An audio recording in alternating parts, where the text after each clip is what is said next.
You are listening to Build, Excite, Equip, easy change management for project teams. I am your host, Nicola Graham, coming to you as a business change manager, entrepreneur and author, as well as discussing top tips and tricks for project teams to use to improve your project adoptions. Let's get started. Hello, and welcome to today's podcast. I am Nicola Graham, and if you are just tuning in to the first time on one of my podcasts, welcome, where we talk about all things change management related. And I try to keep them on topic, but I do tend to ramble. So if you are just tuning in, I apologize for that. Today, I just thought we would pick up on what I've been doing recently, which is all around the content I've been creating on YouTube of all things. And as you may know already listening to my podcasts, I wrote a book called Build, Excite, Equip, which is a methodology around change management. And my aim of that methodology was to simplify change management in such a way that you could actually incorporate it as part of your project team roles. That's it. You've heard me. If you're a project manager, then you have the ability to divvy out roles and responsibilities of a change manager to your team. Why would you do this? Because I promise you will improve your return on investment, i.e. your project is going to be a success because you're going to be able to support the people along the way. And one of the focuses of my podcast recently has all been around the B assessments, the Build, Excite, Equip assessments. Now we have a whole bunch of different tools and templates to use that will help you do this role, i.e. it will spoon feed you with the step-by-steps that you need to do as part of that, okay?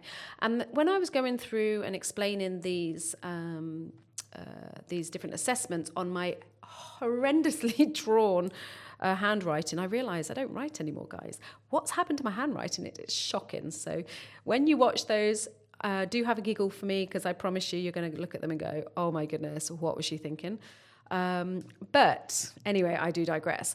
The assessments that come out, part of the conversations I started to have was then all focused around how they're going to help you with your project. And I had this light bulb moment, because that light bulb moment was actually then looking at, this isn't only just going to help you meet your project return on investment, guys. These assessments and doing these assessments early on are actually going to help you with your project initiation document or your project brief. That's right. So I'm actually now really encouraged by these assessments, because I realized something, that by doing these assessments early on and understanding your organization, people and project early on, guess what?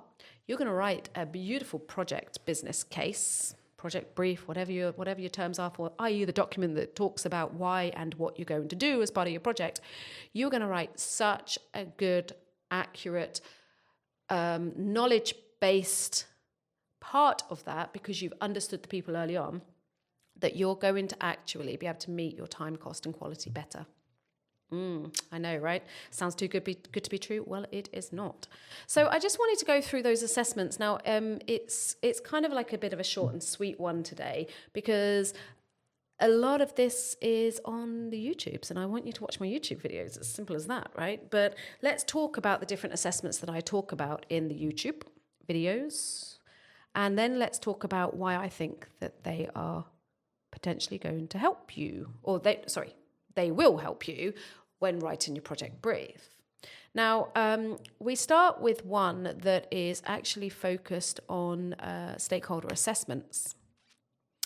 Now, stakeholder assessments is an assessment that we talk about, which is understanding your stakeholders, your key stakeholders, and how basically engaged they are with your project, or do they know about it? Have they got time for it? Are they willing to communicate about it? Are they the right people in the room?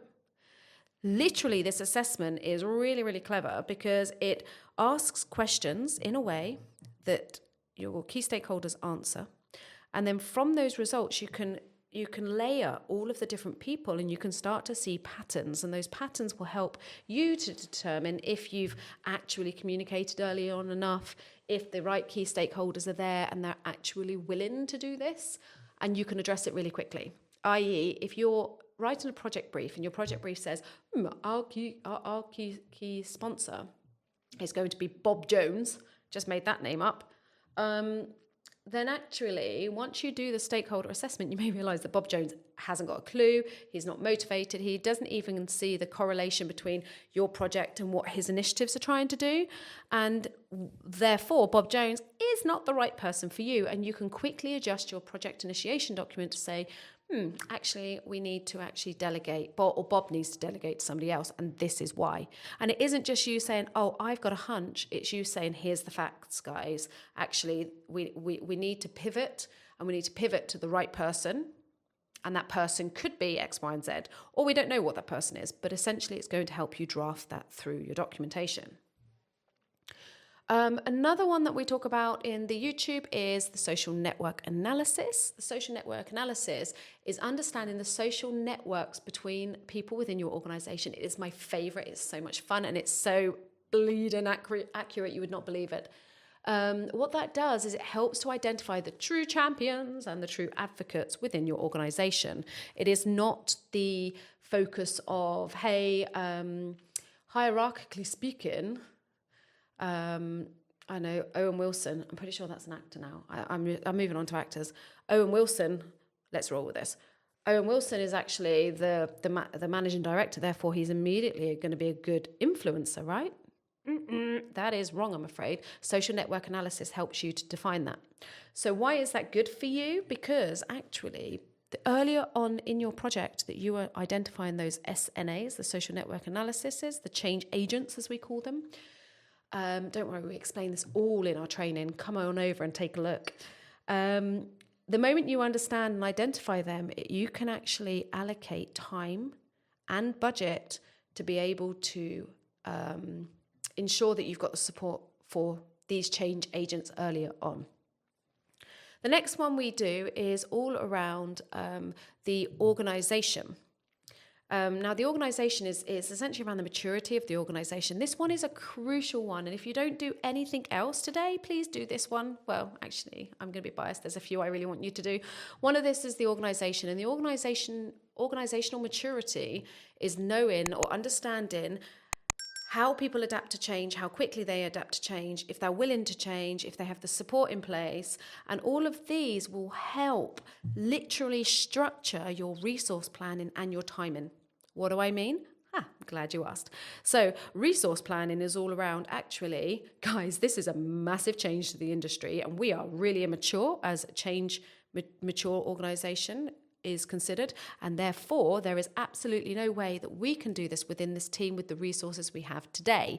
Therefore, I propose as part of our resource planning for this project is we get X resource, i.e. a business change manager or a training manager or a communication manager or all three or a whole change team, who knows, but it will be somebody in that in those type of roles that you require. Okay. And that also feeds into other things. So it might be that you can recognize from that organizational maturity that you don't have enough people in your team and therefore you need more resources. Very good one for you, and it will make a difference. I bet if you do this organizational assessment, you will be able to immediately make adaptations to any project initiation documentation that you're doing so that it demonstrates and quantifies exactly the need for speed. Okay, the need for more resources and planning and timing. Comms and training. So I've just spoken about a podcast relating to training plans and training assessments. So this is essentially understanding your organization and how they need to be trained. I feel like a saleswoman today. Boom. So communications and training planning, I'm sorry to say, but most project managers don't really do it right because you assume, okay, there is this assumption that you're just going to throw out a few videos and do a training manual, blah, blah, blah, blah. But actually, the assessment is asking the right questions and clustering it in a way so that people get the right training in the quickest route possible to them. And I speak about this in my podcast, but essentially you are looking at going, actually, we don't need to write a manual this time because we've done that assessment and we can work out exactly why we don't need to do that, which is brilliant because that means that you're actually going to potentially save money and resources and time if all of a sudden you've gone from we need to do 1, 2, 3, 4, 5 different things training to, guys, we don't need to do 3, 4, 5. We just need to do 1 and 2. And therefore, we're going to save time and we're going to save resources. Voila. The same goes for comms, by the way, like the whole engagement planning. It's very, very similar, but obviously based on communications. Watch the YouTube. I promise it makes more sense. Another one we talk about is change freeze. Change freeze assessment is understanding periods of freeze within the organization. So it is as simple as understanding when people are on holiday or when they're at an event or when there's other go lives happening. Oh yeah, you know the dependencies that we should always be understanding? Disruptive periods are a big no-no. So it might be that you're currently writing a project brief to go, I've got an idea, let's go live in April. And actually, April is not a right time for you. Probably because it's a financial start of the year and the fiscal year and people are obviously very busy. Or it might be, let's say in August, and you realise that most of your staff are off in August. You can't go live then, guys. So what's the point in setting yourself up for fail at the very start of writing your project if you haven't even done the actual homework to understand exactly when you shouldn't go live? Come along, do the change freeze assessment as part of the Build, Excite, Equip, and you will be able to make that right. Told you I was going to help you today. Another thing we talk about is ABC scorecards. Now, this is my own acronym. This is all around measuring the success. Now, we're very good at understanding the success criteria, right? We have our benefits for doing a project. Well done, we're really good at this. But something that we could definitely be better on is analysing the success of the adoption of something. We just kind of go, I think it will be 20% that we want to see. No, what we want to do is we want to measure before and we want to measure after the change, and we want to analyse and understand that people have definitely become more aware, more competent and more willing to do that change that's happening to them. And by having an assessment at the start to say, look, we're going to do this assessment. This assessment is going to be measured before and it's going to be measured after, and we are going to expect at least an increase of 20%. Or whatever the percentage might be for you, you decide. I tend to do more myself because, hey, you know, that's me and I expect genius things to happen in my change plans.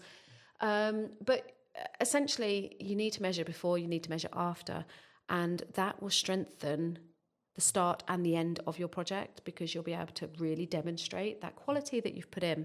It will also help argue the reason or the need to ensure you have the right resources from start, because in order for you to achieve those 20% increase in awareness, then you might need a communication person to do that or a change manager.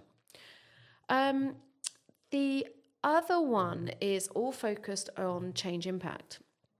And change impact is understanding very early on exactly what the impact is going to happen to the business. Now, there's 2 times to do this. There is a time you can do this as part of your project brief. For example, you're about to write a project brief for a project that's going to literally unplug the system that the accounts people are using today and replug in a new one. Okay, and I'm not going to get into the technicalities of that, but essentially you are going to change rapidly, massively, massively the way that these guys work. If you analyze that from start and that goes in your project brief, and then you've got a bunch of people going, do we give you money for this or not? Guess what? If you are demonstrating to that group that you need to have the right resources in place and the time, by the way, and the time to do this, you're going to build a case that's going to be more realistic. So if you've got those really pushy business sponsors go, no, you don't need a year to do this. Do it in 6 months. Go. You've got your argument right there, guys. This impact is severe. Okay, there is absolutely no way that you can throw this over the line in 6 months because we've already analysed it. So those are my assessments. Those are why I think they are going to make a difference to your project initiation document, your project brief, business case, all of the document stuff that you do in stage 0, stage 1 of your projects. If you're in any stage 0 or 1 project today, I really encourage you, come along, jump on my course, have a look at what we talk about and exactly how you can do this. You genuinely can do this. Get yourself a good BA and we can do it together, like go and do these assessments and understand, because you are going to quantify your projects in such a more structured and analytical way that you will be unstoppable. And that's what we're here for, to improve the project's return on investment from the start of go live, because the people are biting biting at the bit. Is that the right word? Chomping at the bit. Chomping at the bit to get this change away because they've heard so many good things about it. That's why we're here. So I hope that was useful today. Until the next time, have a great day, a wonderful week, and I will speak to you soon. Bye-bye.